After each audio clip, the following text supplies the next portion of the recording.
తాకట్టులో ఉన్న బంగారాన్ని విడిపించి ఆ రోజు ఆన్లైన్ ధరకే కొంటుంది కొమ్మూరి గోల్డ్. నమస్కారం అండి, సుమన్ టీవీకి స్వాగతం. నేను గీతాంజలి. మనతో పాటు ఉన్నారు జ్యోతిష్య రత్న, జ్యోతిష్య చక్ర వైభవ నిపుణ డాక్టర్ రాళ్లపల్లి రవికుమార్ గురువు గారు. మే నెలలో ద్వాదశ రాశుల జాతక ఫలితాలు ఏ విధంగా ఉన్నాయో గురువుగారి మాటలో విని తెలుసుకుందాం. ప్రతి నెల వారు ఇచ్చేటువంటి ఫలితాలు విని చాలా మంది ముందు జాగ్రత్త పడుతున్నారు. ఖచ్చితంగా జాతకాల గురించి చెప్తే భయపెట్టడం అని అనుకుంటారు, కానీ ఇది ఒక హెచ్చరిక. జాగ్రత్త పడడానికి కొన్ని సూచనలు అనేవి చాలా బాగా ఉపయోగపడతాయండి.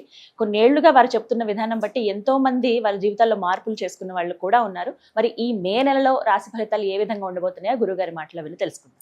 గురుగారు నమస్కారం అండి. గురుగారు, రాశి ఫలితాలు ఎప్పుడు చెప్తూ ఉంటారు. సాధారణంగా మే అంటే ఇప్పుడే ఉంటాయండి, మనకి ఉగాది అప్పుడే కదా అని అనుకుంటాం. ఆ తర్వాత కొత్తగా ఏంటంటే మళ్ళీ 1వ తారీఖు జనవరి 1న కూడా చెప్పించుకుంటున్నారు, చాలా మంది వింటూ ఉన్నారు. కానీ ప్రతి నెల స్థితిగతులు మారుతూనే ఉంటాయి కాబట్టి మరి ఈ మే నెలలో రాశి ఫలితాలు ఎలా ఉండబోతున్నాయి, ముఖ్యంగా నవగ్రహాల ఫలితాలు అంటే ముఖ్యంగా వాళ్ళ స్థితిగతులు ఏ విధంగా ఉన్నాయో తెలియజేస్తారా? శరదిందు సమాకారే పరబ్రహ్మ స్వరూపిణి వాసరాపీఠ నిలయే సరస్వతి నమస్తే. సుమన్ టీవీ ప్రేక్షకులకు నమస్కారం.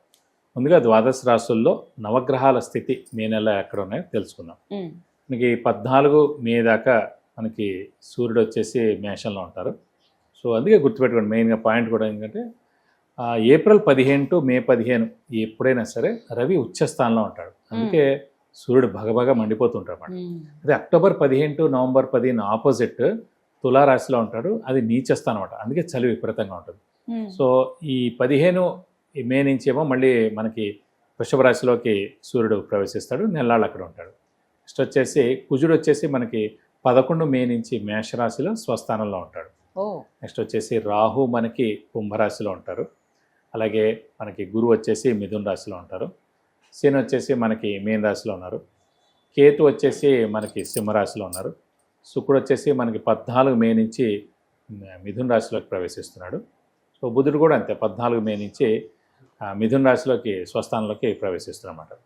సో ఇవ్వండి నవగ్రహాలు ద్వాదశ రాశుల్లో మే నెలలో ఈ స్థితి, ఈ గ్రహాలన్నీ కూడా ఈ ప్లేసెస్లో ఉంటాయని చెప్పుకోవచ్చు. గురుగారు, ధనుసు రాశి వారికి మరి ఈ మే మాసంలో జాతక ఫలితాలు ఎలా ఉన్నాయంటారు?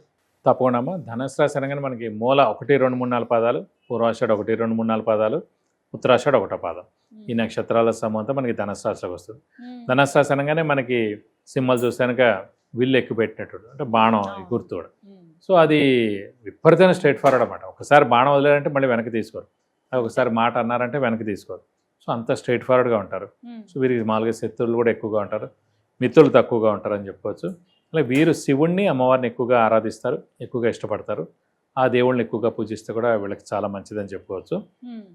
వీరి ప్రస్తుతం ఏంటంటే అర్ధాష్టంసే నడుస్తుంది. అలాగే తృతీయ స్థానంలో రాహు, భాగ్యస్థానంలో కేతు చాలా బాగున్నాడు. సప్తమ స్థానంలో మటు గురువు చాలా బాగున్నాడు. ఎందుకంటే గురువు మెయిన్గా ఏంటంటే దైవబలం, దైవానుగ్రహం కారకుడు. అలాగే వీరు తీర్థయాత్రలు చేస్తారు, దైవ దర్శనం చేసుకుంటారు, గురువుని దర్శిస్తారు, గురువు యొక్క బ్లెస్సింగ్స్ పొందుతారు. మెయిన్గా మనం జాతకంలో లగ్నం నుంచి సప్తమ స్థానంలో గురువు ఉంటే కనుక గుడి కట్టించడం కానీ, ఓల్డేజ్ హోమ్ కట్టించడం కానీ, ఓల్డేజ్ హోమ్ స్టార్ట్ చేయడం కానీ, లేదంటే ఎన్జిఓ ఆర్గనైజేషన్ స్టార్ట్ చేయడం కానీ జరుగుతుంటాయి. అలాగే ఇప్పుడు ప్రస్తుతం అంటే గోచారిత్య సప్తమ స్థానంలో గురువు వచ్చింది అంటే ఇలాంటి వాటిలో హెల్ప్ చేసేందుకు అవకాశం ఉంది. అది వీడు స్టార్ట్ చేయొచ్చు కూడా అన్నమాట. సో అలాంటి మేజర్ ఈవెంట్ అనేది వాళ్ళకు ఉంది, ఇప్పుడు చేసేందుకు అవకాశాలు ఎక్కువగా ఉన్నాయి. అలాగే డబ్బు ఖర్చు కూడా విపరీతంగా ఉంటుంది. ఎందుకంటే మెయిన్గా అర్ధాష్టంశ నడుస్తున్నప్పుడు విపరీతమైన ఖర్చు ఉంటుంది. ఇంట్లో చిన్నపిల్లలు, పెద్దవాళ్ళ ఆరోగ్యం విషయంలో జాగ్రత్త వహించాలి. గృహిణులకు మానసిక ఒత్తిడి పెరుగుతుంది. అలాగే చిన్న చిన్న అనారోగ్యాలు కూడా చేస్తూ ఉంటాయి ఈ రాశి వారికి. వీరు కూడా వెహికల్ డ్రైవింగ్ కొంచెం జాగ్రత్తగా చేయాలి. ఎందుకంటే అర్ధాష్టం శని అన్నప్పుడు చతుర్థ స్థానంలో శని ఉంటాడు. చతుర్థ స్థానమే మామూలుగా గృహస్థానం, వాహన స్థానం, అలాగే సౌఖ్యస్థానం, మాతృస్థానం, వాహన స్థానం, ఇవన్నీ కూడా చతుర్థ స్థానం అండి. సో ఈ 4 ఏవైతే చెప్పానో వాటికి కొంచెం ఇబ్బంది ఉంటుంది అన్నమాట. సో అమ్మగారికి చిన్న హెల్త్ ప్రాబ్లం చేయడం, వెహికల్ డ్రైవింగ్ జాగ్రత్తగా చేయాలి, లేదా చిన్న యాక్సిడెంట్ జరగచ్చు, చిన్న చిన్న అనారోగ్యం. అలాగే గృహస్థానం కూడా అదే అన్నాను. సో గృహస్థానంలో అంటే ఇంట్లో ఏదైనా చిన్న ఇబ్బందులు రావడం ఇలాంటివన్నీ కూడా జరుగుతుంటాయని చెప్పుకోవచ్చు అన్నమాట. సో కాబట్టి వెహికల్ డ్రైవింగ్ జాగ్రత్తగా చేయాలి, ఆరోగ్యం కొంచెం జాగ్రత్తగా చూసుకోవాలి. గురుబలం పరిపూర్ణంగా ఉంది కాబట్టి ఇవన్నీ అందులో కంట్రోల్ అవుతాయండి. అదే గురుబలం లేదనుకోండి ఇవన్నీ చాలా ఎక్కువగా ఉంటాయి అన్నమాట.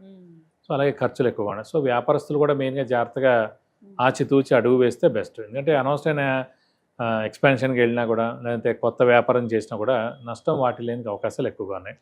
కొత్త వాళ్ళకి మెయిన్గా క్రెడిట్స్ ఎక్కువగా ఇవ్వకండి.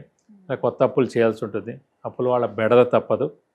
ఇలా ఉంటుంది ఈ వీళ్ళ వ్యవహారం అంతా ఈ మాసం అంతా. వివాహ యోగం ఉందా అండి ఈ మెయిన్గా మాసంలో సప్తమ ఏమైనా? స్థానం అనేది వివాహ స్థానం, ఉమ్. అలాగే సప్తమ స్థానం అనేది భార్య లేదా భర్త స్థానం.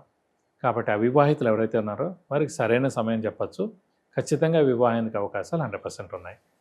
ఆర్థికంగా బాగుంటుందండి వీరికి ఈ మాసంలో. ఆర్థికంగా మెయిన్ ఏంటంటే గురువు అనే గ్రహంతో ఆర్థికంగా బాగుందో లేదో చెప్పుకోవచ్చు.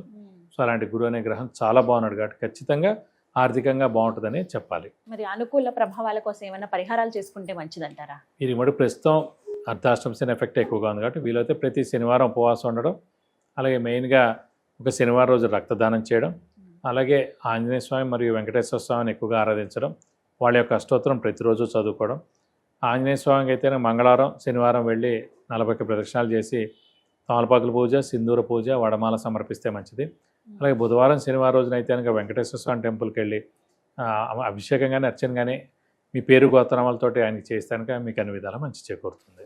చాలా చక్కగా పరిహారాలు ముందు ముఖ్యం, ఇవి చేసుకుంటే గనక అవును, కాస్త మెరుగైన ఫలితాలు ఉంటాయి. 100%. నమస్కారం గురుగారు. నమస్కారం. విన్నారు కదండి, మనలో చాలా మందికి ఎన్నో రకాల సమస్యలు ఉంటాయి. ఆర్థికంగా కావచ్చు, ప్రధానంగా ఏదైనా ఇల్లు యోగం ఉందా లేదా అని తెలుసుకోవాలనుకునే విషయం కావచ్చు, విద్య, ఉద్యోగం, వ్యాపారం, సంతానం, వివాహం విషయంలో కావచ్చు, ఇలా చాలా మంది ఎన్నో సమస్యలతో బాధపడుతూ ఉంటారు. సరైన సలహా కోసం ఎదురు చూస్తూ ఉంటారు. అలాంటి వారి కోసం గురువుగారు దగ్గర మీరు అపాయింట్మెంట్ తీసుకోవచ్చండి, వారిని కలవచ్చు మీరు. అయితే ముందుగా స్క్రీన్ మీద నేను ఇస్తున్న నెంబర్కి మీరు ఫస్ట్ కాల్ చేయండి. ఆ తర్వాత వాట్సాప్లో మీరు మీ డీటెయిల్స్ అన్ని పంపిస్తే కనుక ఆ మెసేజెస్ అవన్నీ చెక్ చేసి మీరు అపాయింట్మెంట్ తీసుకుంటే వెంటనే గురువుగారు కలవడం జరుగుతుంది. తద్వారా మీరు రిజల్ట్ అంటే ఎటువంటి పరిహారాలు చేసుకుంటే ఈ ప్రాబ్లం నుంచి బయటపడతాము, యోగాలు మనకు అందుతాయి అనేది చాలా క్లియర్గా మీకు ఎక్స్ప్లెయిన్ చేస్తారండి.